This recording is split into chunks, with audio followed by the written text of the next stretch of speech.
Buona serata, eccoci insieme dunque con Proverbi capitolo 12, una preghiera per cominciare insieme questa serata perché il Signore che è con noi ci accompagni nel ragionamento e nella lettura e nelle analisi che possono poi seguire ad essa.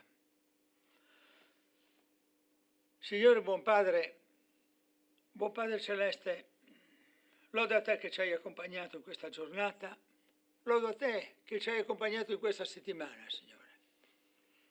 Sia benedetto il tuo nome. Sia benedetto il tuo nome, anche se quanto succede ci preoccupa, anche se quanto succede ci rattrista, Signore. Ti preghiamo, Signore, perché questa sera siamo qui per questo, di accompagnarci nello studio di Proverbi 12. Ti preghiamo, Signore, e ti ringraziamo perché il tuo Spirito è con noi, ma ti preghiamo, Signore, di accompagnarci nel ragionamento che faremo, in tutte le cose che diremo e che penseremo. Ti preghiamo, Signore, perché poi la nostra mano, i nostri comportamenti mettano in pratica ciò che la mente e la bocca pensano e dicono. Ti preghiamo, Signore. Ti lodiamo, Signore, nel nome di Gesù Cristo, potente Dio che ci accompagna in queste riflessioni. Amen. Se potessimo dare un titolo a questa riflessione, potremmo intitolarla La mente, la bocca, la mano, proprio perché c'è una relazione che emerge in Proverbi 12 tra gli atteggiamenti della mente, il linguaggio della bocca e i nostri comportamenti, la mano, ma oltre che i nostri comportamenti, anche i nostri atteggiamenti nei confronti delle situazioni. La mente guida i nostri pensieri, la mente in un certo senso viene prima della bocca e soprattutto Proverbi 12 ci induce a comprendere che la mente deve guidare la bocca. La bocca non si deve lasciare guidare da emozioni eccessive, da evidenti distorsioni, ma deve essere il risultato di una mente pura. Ma quando la mente è pura anche la bocca deve essere di conseguenza pura. E la mano poi deve mettere in pratica ciò che la mente e la bocca hanno certificato. E quindi anche la mano certifica con i suoi comportamenti quello che l'uomo deve fare, perché è guidato dalla mente e testimoniato attraverso la bocca. Vediamo come Proverbi 12 corrisponde a questo ragionamento iniziale che abbiamo tentato di abbozzare.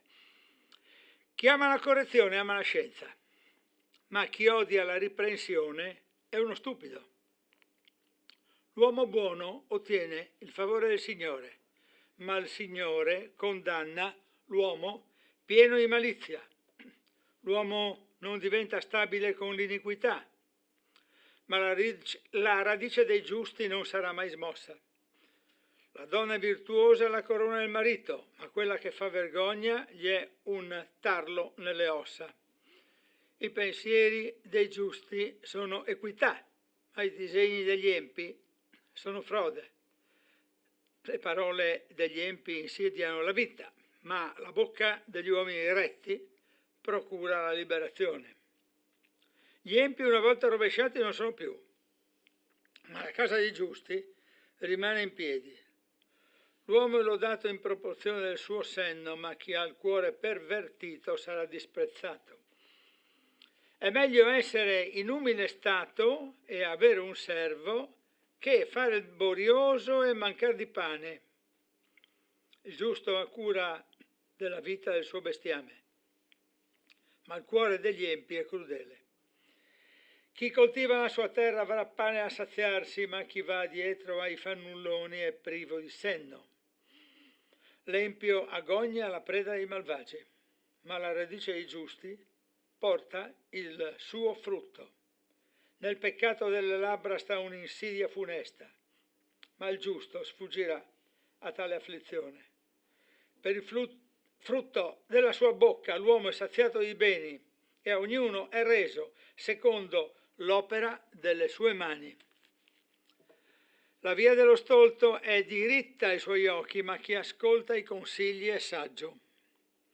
Lo stolto lascia scorgere subito il suo cruccio, ma chi dissimula un affronto è un uomo prudente. Chi dice la verità proclama ciò che è giusto, ma il falso testimone parla con inganno. C'è chi parlando senza riflettere trafigge come spada, ma la lingua dei saggi procura guarigione. Il labbro veritiero è stabile per sempre, ma la lingua bugiarda non dura che un istante. L'inganno è nel cuore di chi trama il male, ma per chi nutre propositi di pace c'è gioia. Nessun male colpisce il giusto, ma gli empi sono pieni di guai. Le labbra bugiarde sono un abominio per il Signore, ma quelli che agiscono con sincerità gli sono graditi. L'uomo accorto nasconde quello che sa, ma il cuore degli stolti proclama la loro follia. La mano dei diligenti dominerà, ma la pigra sarà tributaria. La sofferenza del cuore abbatte l'uomo, ma la parola buona lo rallegra. Il giusto indica la strada al suo compagno, ma la via degli empi li fa smarrire. Il pigro non arrostisce la sua selvaggina, ma l'operosità è per l'uomo un tesoro prezioso. Nel sentiero della giustizia sta la vita, ma nella via che essa traccia non c'è morte. Ecco dunque che questi messaggi sono tutti tra essi collegati, secondo la mia lettura, appunto tra il comportamento della mente, della bocca e della mano. Comincia il capitolo dicendo che è opportuno accettare la correzione. Così ottieni il favore dell'Eterno. La prima correzione importante è quella che Dio ci dà attraverso la sua parola, che ci dice che tutti noi siamo peccatori e quindi abbiamo bisogno di essere corretti. La prima correzione importante è avvenuta quando abbiamo corretto, quando abbiamo convertito le nostre vie che erano malvagie. E noi magari credevamo di essere nelle vie giuste, perché non facevamo nulla di estremamente malvagio. Però la parola di Dio ci dice che tutti sono peccatori, quindi ci corregge. Accettare la correzione significa ottenere il favore dell'Eterno. La tua radice è nella correzione che viene dall'Eterno? Punto di domanda. Allora in questo caso non sarai mai smosso. Certo, anche per la donna un messaggio. Se sei moglie sappi che la tua virtù è la corona di tuo marito. Sii consapevole della tua virtù. Salmo 91, versetto numero 16. Vediamo se l'ho segnato qui o se andiamo a cercarlo direttamente, va bene, nel libro dei Salmi. Salmo 91, versetto numero 16. Quindi la virtù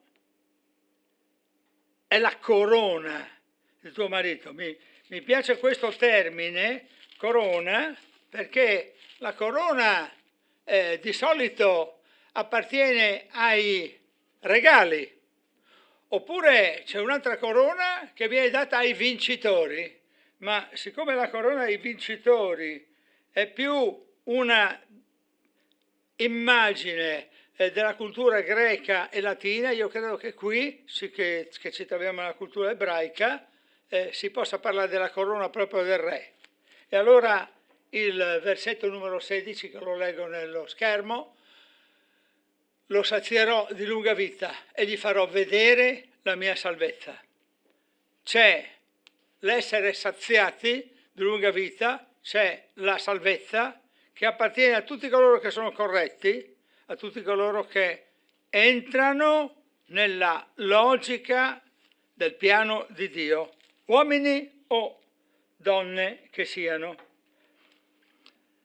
Moglie, sappi che sei la corona di tuo marito, non essere superba, ma sii anche cosciente della tua forza, che viene dalla virtù, che a sua volta viene dal favore eterno.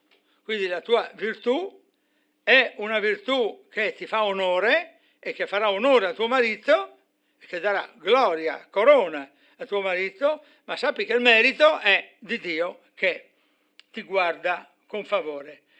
E in questo senso vorrei che leggessimo il Salmo 37 al versetto 35 e 36. Lo vado a cercare e trovo: ho visto l'uomo malvagio e prepotente ergersi come albero verdeggiante al suolo natio, ma poi è scomparso ed ecco non c'è più. Io l'ho cercato, ma non si è più trovato.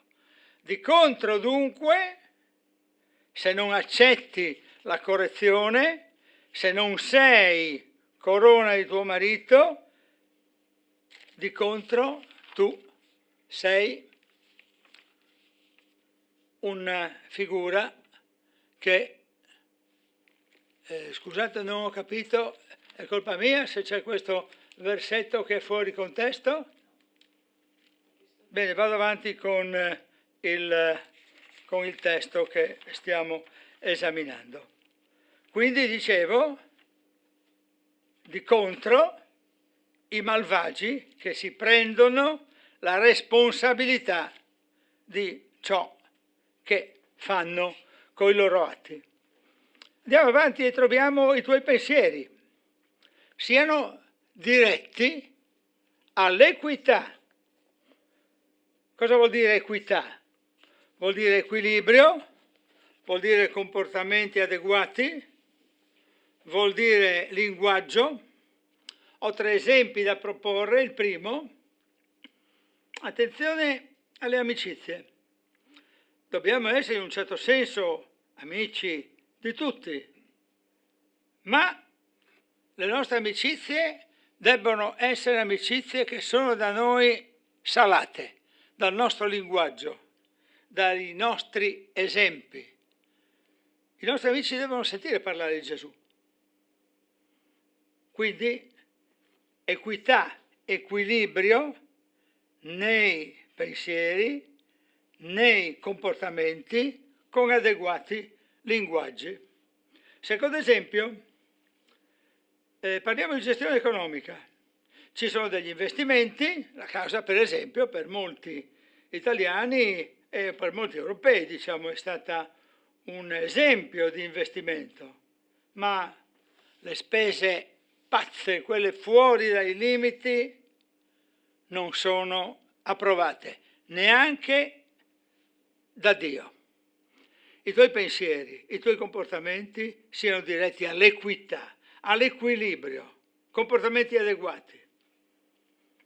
Terzo esempio: ridere e scherzare è opportuno, è corretto. Mi sono tante volte chiesto quante volte il Signore può avere riso, il Signore Gesù, e scherzato con i suoi discepoli. La parola non dice questo, ma siccome ci troviamo di fronte a una persona che è completamente Dio, che è completamente uomo, avrà vissuto anche questi momenti, forse anche di ironia, con i suoi amici e con i suoi discepoli. Ma ridere, scherzare ai suoi limiti. Non bisogna mai essere sguaiati nel ridere e nello scherzare. Pensieri. Pensieri sono disegni, sono obiettivi da raggiungere. Equità vuol dire anche attenzione a come osservo i comportamenti degli altri. Come osservo i comportamenti degli altri? Non devo giudicare. Posso essere attento e osservare liberamente questi comportamenti che possono a volte non condividere la mia lettura di ciò che accade, di ciò che mi accade accanto, di ciò che io vedo, ma devo essere attento a non essere un giudice, perché il giudice è uno solo. Quindi io non giudico, posso osservare, ma non essere rigido. Il giudice, appunto, è solo uno, io non lo sono. Quindi le mie parole debbono essere attente a non dare l'impressione, anche a chi mi ascolta, che io voglio essere rigoroso giudice. E qualche volta è accaduto anche che le nostre parole sono state rigoroso giudizio su argomenti che non conoscevamo perfettamente. E questo dovrebbe indurre un po' tutti in un'autocritica, perché chi più o chi meno, chi in una direzione, chi in un'altra, è stato giudice di atteggiamenti che non conosce perfettamente. Io ho visto la criticità Covid, per esempio, dove ho visto moltissime persone che non hanno mai sentito un discorso approfondito di medicina fino all'altro giorno ergersi a giudici e come giudici anche dare dei giudizi molto pesanti su chi lavorava in questa direzione. Altro pensiero, le parole. Andiamo sempre avanti nell'ambito del testo che abbiamo letto in 12. Le tue parole possono procurare liberazione. Pensate un po', le tue parole possono procurare liberazione. Con le tue parole puoi liberare qualcuno da qualche cosa che lo opprime. Io vado al Salmo 34 e al versetto numero 19 e vi leggo: molte sono le afflizioni del giusto, ma il Signore lo libera da tutte. E naturalmente la liberazione totale viene dall'Eterno, solo Lui libera. Ma anche le tue parole possono essere oggetto di liberazione, possono testimoniare, possono convincere. Del resto non dobbiamo dimenticarci che se abbiamo accettato Gesù come nostro Salvatore, in noi vive lo Spirito Santo e lo Spirito Santo ci induce ad avere atteggiamenti adeguati. Parole giuste, parole non volgari, parole non offensive, parole edificanti, parole consolatrici, parole anche, pensate un po', il paradosso di silenzi, di ascolti. Noi possiamo parlare anche con i nostri silenzi e quindi dobbiamo stare attenti che le nostre parole non siano volgari, non siano offensive nei confronti degli altri, che possano essere edificanti, incoraggiamento e consolazione, ma parole anche fatte di silenzi, non offensive, stupido. Non dire stupido. Noi abbiamo letto che in Proverbi 12 la prima osservazione che viene fatta è: chi ama la correzione ama la scienza, ma chi odia la riprensione è uno stupido.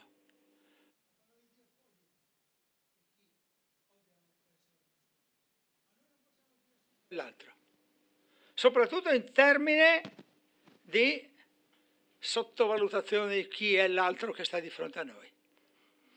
Non possiamo dirlo, non possiamo neanche pensarlo, perché io non posso non dirti sei un povero stupido e tu forse non me lo leggi neanche negli occhi, ma penso sei un povero stupido, sei un povero sciocco. Questo comportamento è offensivo lo stesso. non dire stupido al fratello, non dire stupido ad altri, non dire, c'è una parola che è spesso usata nella lingua italiana, l'idiota, è un idiota, non lo dire, non è opportuno. Non offendere, stai attento anche quando dici tu non hai capito, perché magari può essere che tu non ti sei spiegato, però invece di dire non hai capito, puoi dire probabilmente dovremmo rifare questa analisi, oppure potremmo dire forse non mi sono spiegato io, oppure posso dire ti prego, ascoltami bene, ma il dire non hai capito è un po' offensivo, vuol dire tu non hai capito. Sappi che sei lodato per il tuo senno dagli altri e da Dio. E quello che conta è essere lodati da Dio. Però anche gli altri che ti guardano, che ti approvano, possono essere un indicatore positivo. E tu per gli altri sei autorevole, sei credibile nella misura in cui anche gli altri ti riconoscono questa credibilità. E quindi il tuo senno, dice la parola, ti rende lodato anche dagli altri, ma soprattutto noi dobbiamo pensare che ci rende lodati da Dio. Qualche volta gli altri non si accorgono di quanto tu sei stato saggio a fare delle osservazioni, a dire delle cose, ma Dio si accorge sempre. Rileggo il numero 9 del nostro 12. È meglio essere in umile stato e avere un servo che fare il borioso e mancare di pane. Beh, è abbastanza singolare questo versetto, perché in effetti chi ha un servo, chi ha un dipendente, potrebbe essere indicato nell'ambito dei medio-alto ambienti, è una condizione quasi di privilegio. Invece qui si dice è meglio avere un servo che, appunto, pensate un po', fare il borioso e mancare di pane. Capisco che quanto umile sia la consapevolezza quando non deve essere una modestia assoluta. La superbia non è giustizia. Avere il servo significa, secondo una mia lettura, che poi possiamo confrontare naturalmente alla fase successiva del dibattito, essere aiutati dagli altri. Un aiuto convenevole, non un soggetto schiavo. E voglio andare ancora al Salmo, questa volta 101, e vi vorrei leggere i versetti da 1 a 4. Canterò la bontà e la giustizia a te, Signore, salmeggerò, avrò cura di camminare nell'integrità quando verrai a me. Camminerò con cuore integro dentro la mia casa. Non mi proporrò nessuna cosa malvagia, detesto il comportamento dei perversi, non mi lascerò contagiare, allontanerò da me il cuore perverso, il malvagio non voglio conoscerlo, sterminerò chi parla del suo prossimo in segreto, chi ha l'occhio altero e il cuore superbo non lo sopporterò. Questo mi induce a pensare al fatto che dobbiamo essere umili e dobbiamo sterminare la arroganza che è in noi e dobbiamo annullare anche l'arroganza che è negli altri, però sempre tenendo presente che dobbiamo rispettare le persone di fronte alle quali ci troviamo. Quindi questo sterminerò non vuol dire che gli sparo addosso, vuol dire che lo devo disarmare. E allora come lo disarmo? Con la mia consapevolezza non superba e con l'incontro con l'altro, con l'aiuto convenevole, in un ambito non di soggezione ma di collaborazione. Saggezza. La saggezza anche nella gestione dei beni. Lavorare con diligenza. Il pensare, il dire e il fare. La saggezza nella gestione dei beni, dicevo, lavorare con diligenza. Non essere pigri. Se qui ci fossero i ragazzi, direi ragazzi a scuola si studia, si lavora, non si vive per scaldare il banco. È il vostro dovere morale. Non essere pigri. In azienda non si sfrutta il padrone, tanto non si accorge, non si ruba, non si desidera la roba d'altri. Il tuo frutto lo avrai, sii fiducioso. Un altro passo di questo Proverbi 12 è proprio il fatto che il testo ti rassicura che il tuo frutto ci sarà sul tuo albero. Sii fiducioso, ma sii rispettoso di queste regole comportamentali. E ancora ritorna il testo al versetto 13. Nel peccato della labbra sta un'insidia funesta, ma il giusto sfuggirà a tale afflizione. Attenzione ancora alla bocca. E mi pare che sempre il Nuovo Testamento ci induca a riflettere su questo nostro atteggiamento e su questa nostra attenzione. Sono arrivato a proporvi Giacomo al capitolo 3. I versetti sono diversi, ma vorrei leggerveli tutti.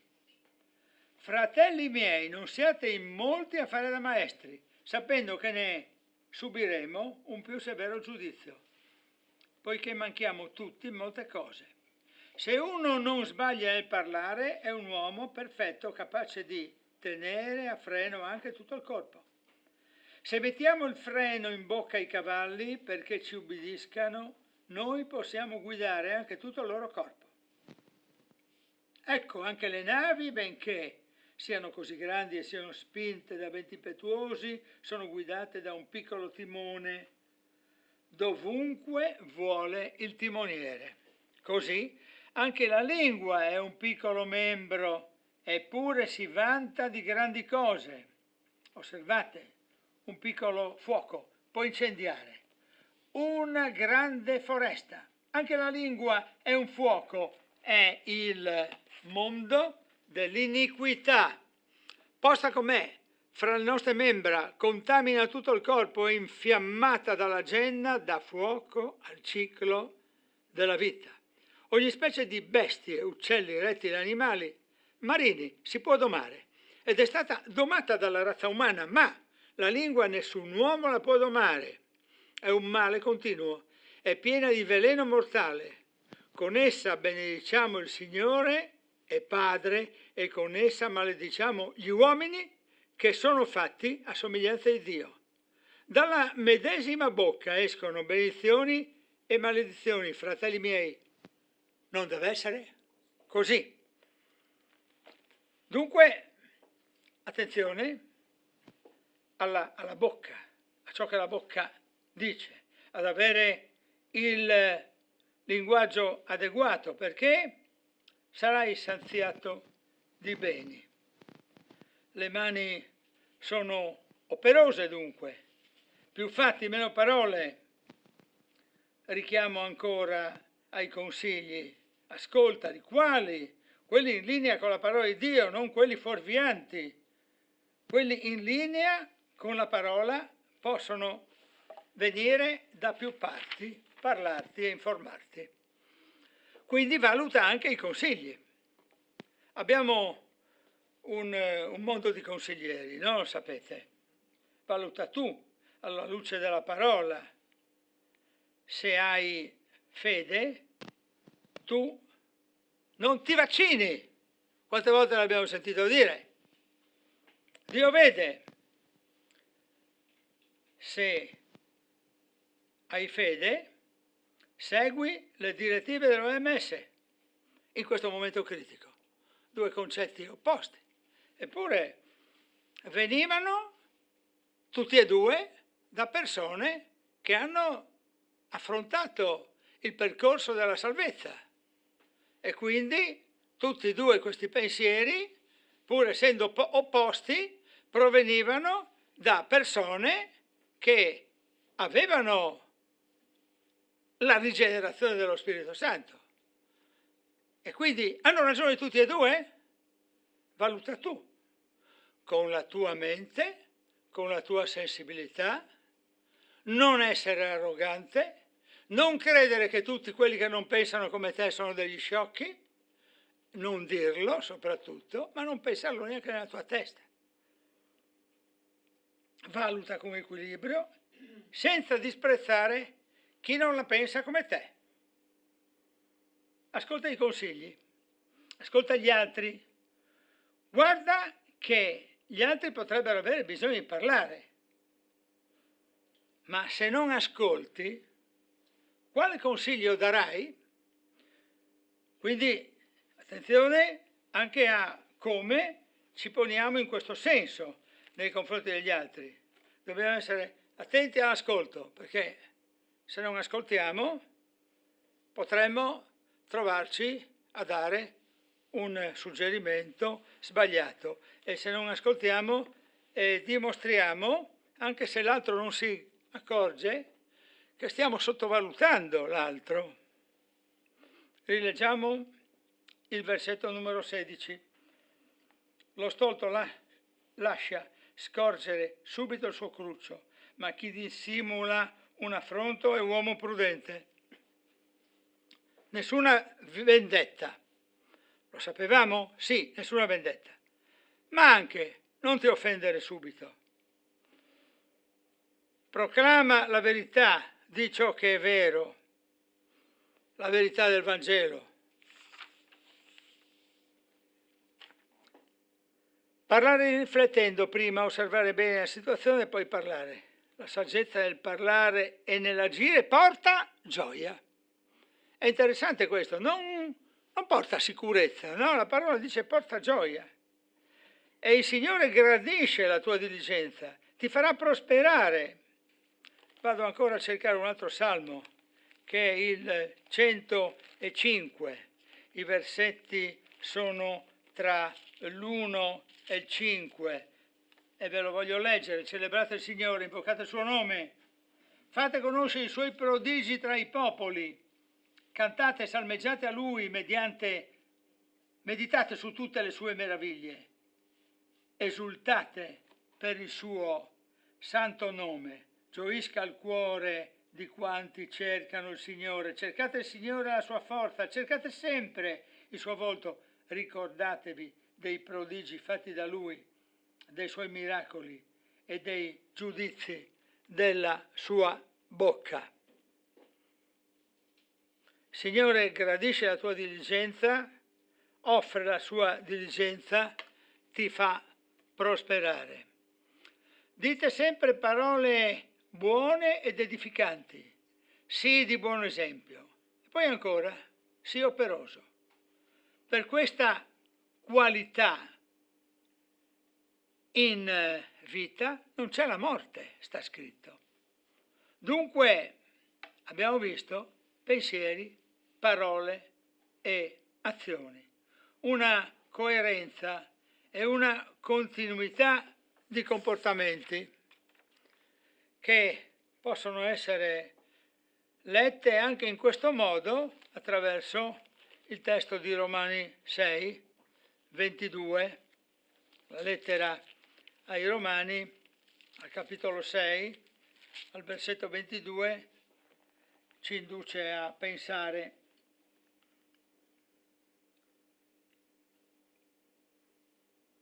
ma ora liberati dal peccato e fatti servi di Dio, avete per frutto la vostra santificazione e per fine la vita eterna. Ora è tempo di mostrare il frutto. È tempo di mostrare in che modo la vita eterna entra nella tua esistenza e ti porta verso la santificazione. Bene, penso che possiamo rileggere questo capitolo perché ci aiuta a rifare memoria di quello che potrebbe seguire nella discussione che appunto poi ci accompagnerà.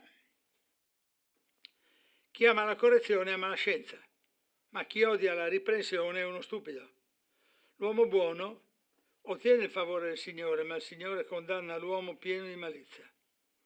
L'uomo non diventa stabile con l'iniquità, ma la radice dei giusti non sarà mai smossa. La donna virtuosa è la corona del marito, ma quella che fa vergogna gli è tarlo nelle ossa. I pensieri dei giusti sono equità, ma i disegni degli empi sono frode. Le parole degli empi insidiano la vita, ma la bocca degli uomini retti procura la liberazione. Gli empi, una volta rovesciati, non sono più, ma la casa dei giusti rimane in piedi. L'uomo è lodato in proporzione del suo senno, ma chi ha il cuore pervertito sarà disprezzato. È meglio essere in umile stato e avere un servo che fare il borioso e mancare di pane.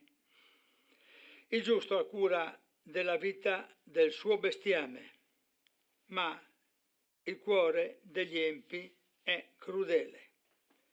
Chi coltiva la sua terra avrà pane da saziarsi, ma chi va dietro ai fannulloni è privo di senno. L'empio agogna la preda dei malvagi, ma la radice dei giusti porta il suo frutto. Nel peccato delle labbra sta un'insidia funesta, ma il giusto sfuggirà in tale afflizione. Per il frutto della sua bocca l'uomo è saziato di beni e ognuno è reso secondo l'opera delle sue mani. La via dello stolto è diritta ai suoi occhi, ma chi ascolta i consigli è saggio. Lo stolto lascia scorgere subito il suo cruccio, ma chi dissimula un affronto è un uomo prudente. Chi dice la verità proclama ciò che è giusto, ma il falso testimone parla con inganno. C'è chi parlando senza riflettere trafigge come spada, ma la lingua dei saggi procura guarigione.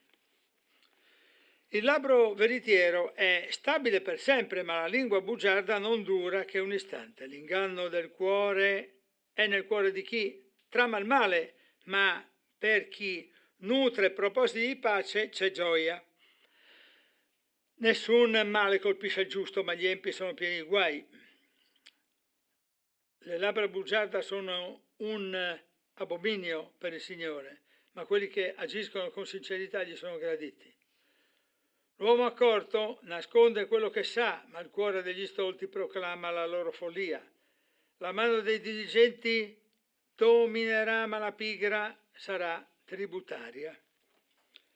La sofferenza del cuore abbatte l'uomo, ma la parola buona lo rallegra.